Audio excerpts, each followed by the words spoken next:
It is your Classic Metal Show right here on theclassicmetalshow.com. That is brand new stuff from Art of Anarchy. The name of that tune is Changed Man.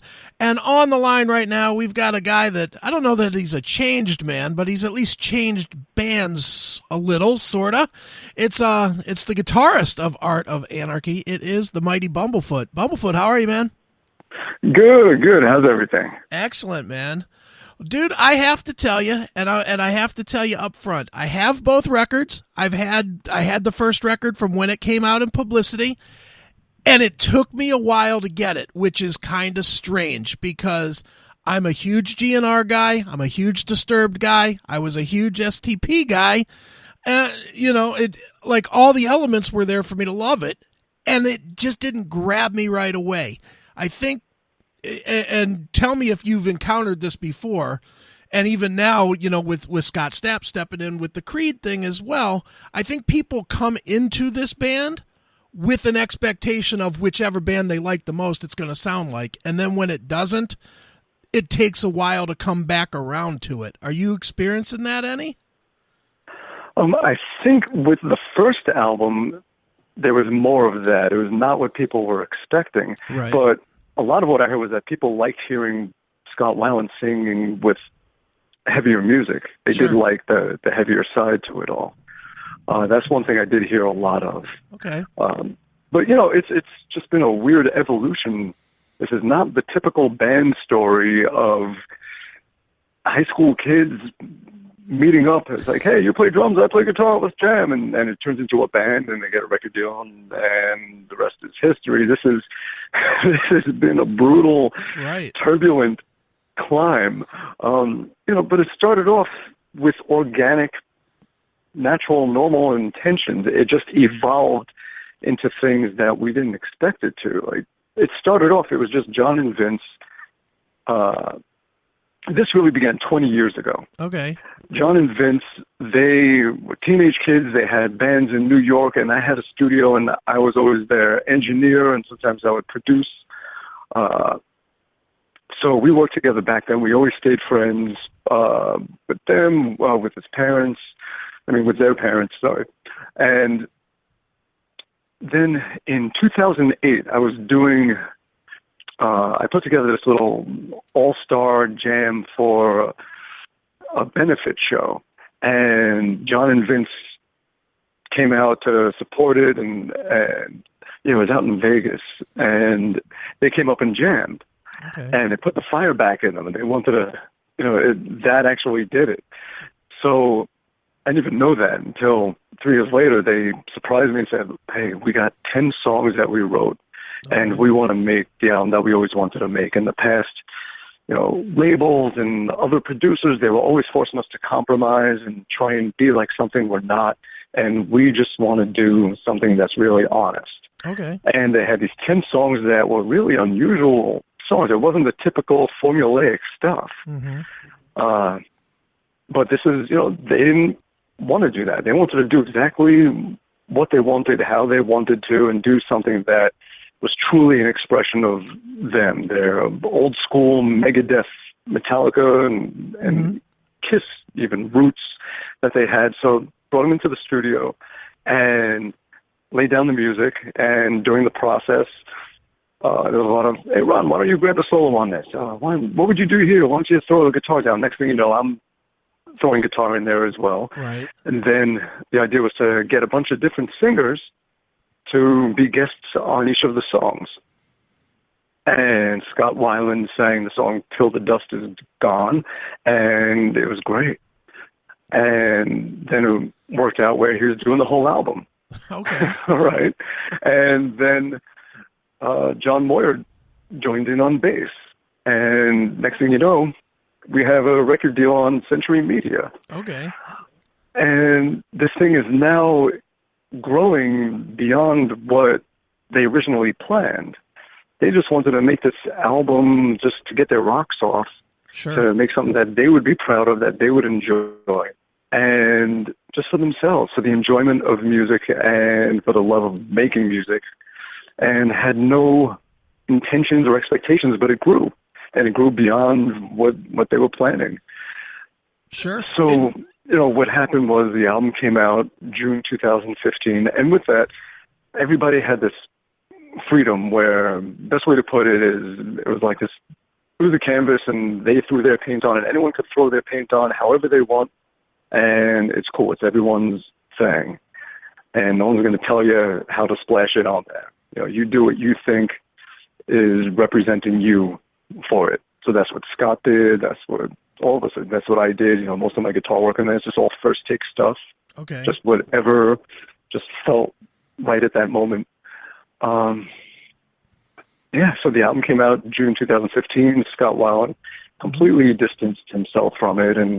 And so 2 months later, we were down in Florida in a rehearsal room with Scott Stapp and jamming and just feeling it out and seeing if we gel, if we vibe. And it was cool. Sure. So a month later, Stapp was up in New York with us for a week and a half, the whole band, 5 of us in a room, just doing it the way a band really does it now. We're writing together. We got my laptop in the corner of the room with microphones going into it, and after we jam, come up with something and feel like we have some semblance of a song, just make a just rough demo of us playing it live, and we just did whatever. Sure. And we didn't know what it would really sound like, but we just knew that everybody is being themselves. It could be cool. You're going to have the Voter Brothers adding that old school attack to everything. And Moyer is just going to make it all groove. Mm-hmm. Stapp is going to make it super melodic. And I'm going to make it a little artsy and a little left of center. Right. And so we wrote half the album in that week and a half in September and October of 2015. Okay. And then from there it was all about just getting ourselves, our schedules to align so that we could continue. So this one's on tour, and that one's on tour, and I'm on tour, and then we get together and shoot a video, and do a photo shoot, or write some more, and jump in the studio, do some more recording. We did most of the recording of the music for that first half in December, and then in February and March of 2016, we really honed in on the songs. And as we're putting vocals over stuff and writing, you find that a chorus suddenly now works better as a verse, and you come up with a new chorus and things like that. And we just kept building the songs.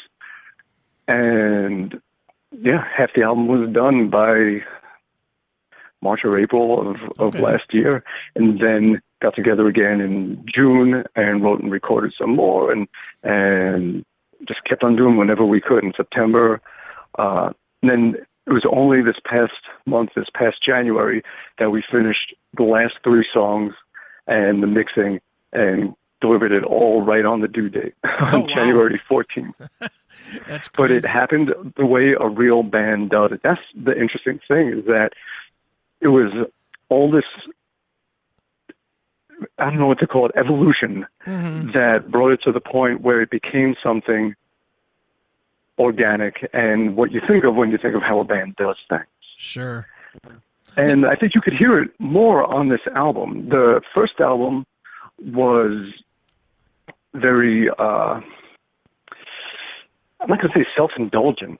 It was honest, but it was not shaped. Right. If that makes sense. No, it does. Where this one, there's a structure and a definite body to it. There's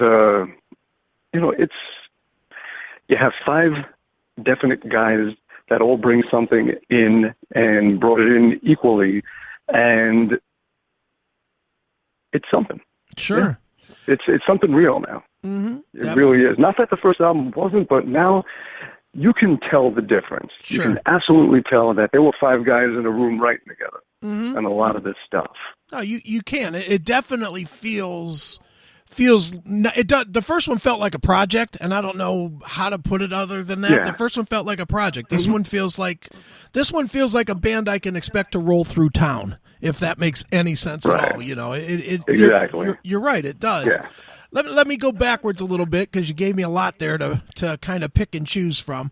After all the craziness that went on with Weiland and with him, denouncing the record, and then obviously, his passing and a lot of crazy stuff that went on with him. Do you come into going into the project with Scott Stapp with some apprehension because he's had some issues as well recently? Well, the thing is,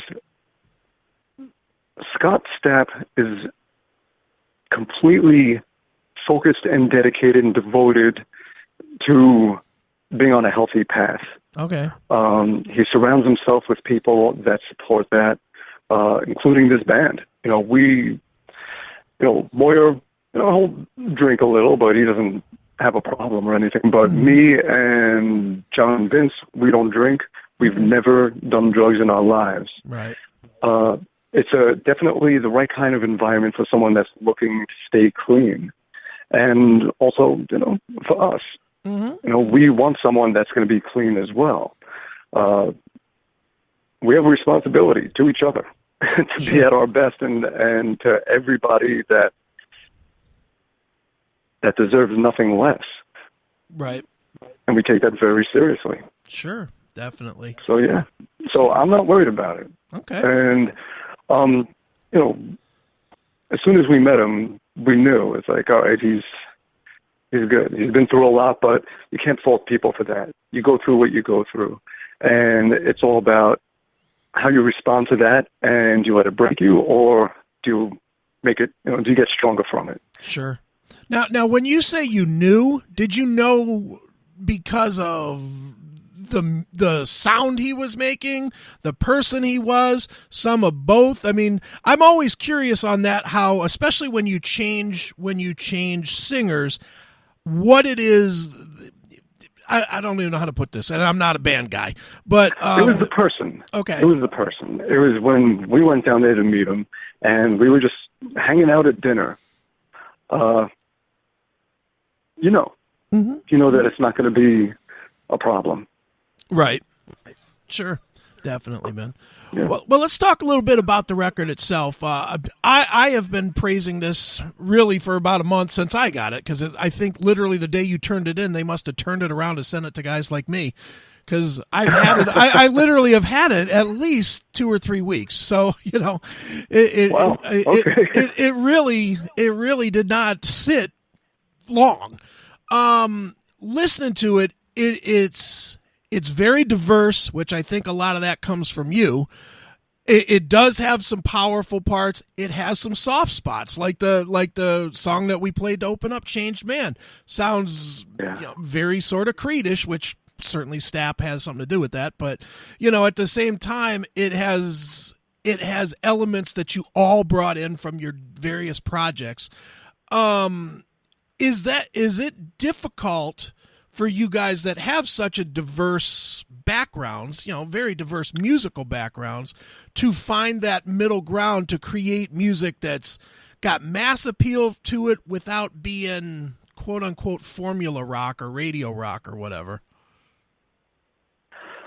I think we're actually still finding ourselves. That's the thing. Okay. Is that, like, what you're hearing on this album is 1.5 years of growth and development. So half of the songs I started off with are a little mushier, and then by the end, there's some stuff that's a lot heavier.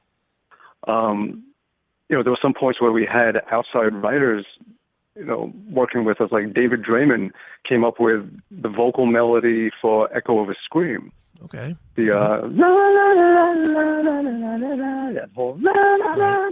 That's that was his idea. Okay. For it.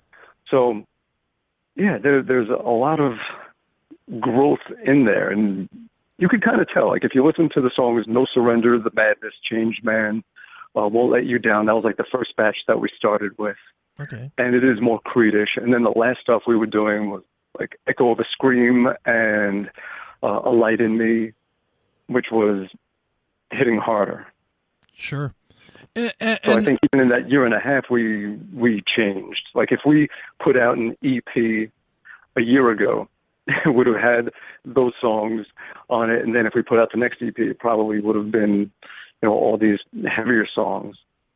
Yeah. Sure. Now, with putting out a record in today's world, whole different animal than 15 years ago, 10 years ago, even. What does a new band hope to accomplish with putting out a record? I mean, I'm assuming it can't be a million sales. Is it just the creative outlet to give you the chance to? You make music because you love making music. Okay. That's all it is, and you're going to get out and play, and you're going to play those songs, and that's it. If we wanted to make money, we wouldn't have been musicians. Sure. We want to make something beautiful that's going to move people, that's going to affect people in a good way, that's going to have a good, positive impact on them, and that's something that's going to outlive you. Sure, definitely. That's what it's about. Now, Bumblefoot, aside from the singer, how was the creation of these songs different? I mean, obviously the scheduling and whatnot was different, and working with a new guy was different. Everybody's going to point to the singer, but from a creative standpoint, how was this one different than the first one? Well, the first one, the whole skeleton of all the songs was already written by John and Vince. So It's almost that they made the cake and we all put the icing on it. Right. On this album, we all made the cake. Okay. That's the difference, is that, we all built the cake from the ground up. Every single thing, we were all part of it. And in some way, the song A Light in Me, even if it was something that one of us brought in, like those first 5 songs, we were all 5 of us in a room coming up with ideas and writing them from the ground up equally together. From that point, one of us might have an idea that we show we would show it to everybody else, and then we would build on that and start changing up that or adding to that or whatever it was. Mm-hmm. It all started off with us writing everything together from scratch, right? Which is important, and it definitely made a difference. And then from there, just due to it being so tough to get us all in the same room at the same time for any length of time, then it just became, hey, here's something that I was working on, here's an idea I had, and doing things like that, and building off of those. But even with that, like the song "A Light in Me," me and Scott were together for whatever it is. Yeah. Okay. Now with this project, you, unless I miss something, you're the only one of I'll say the big 3, yourself, Moyer, and Scott, that have actually left your main project, and are doing this one more as your main project now. With that, go ahead. Mm-hmm. Go ahead. Well, I was going to say, Moyer is in Disturbed, and he continues to be in Disturbed. Right. Scott, he has, Creed ended a while back, and Sure. he's just been doing solo stuff. Mm-hmm. For me, I was heading out anyway. Okay. You were just done? As far as Guns. It's not that I left Guns for Art of Anarchy. It's more that I left Guns to do everything else that I wasn't getting to do. And I think the best way to put it would be that I could be replaced in Guns, and that would be fine, and they would be fine. Sure. And look at them, they're better than fine. Good for them. But I can't be replaced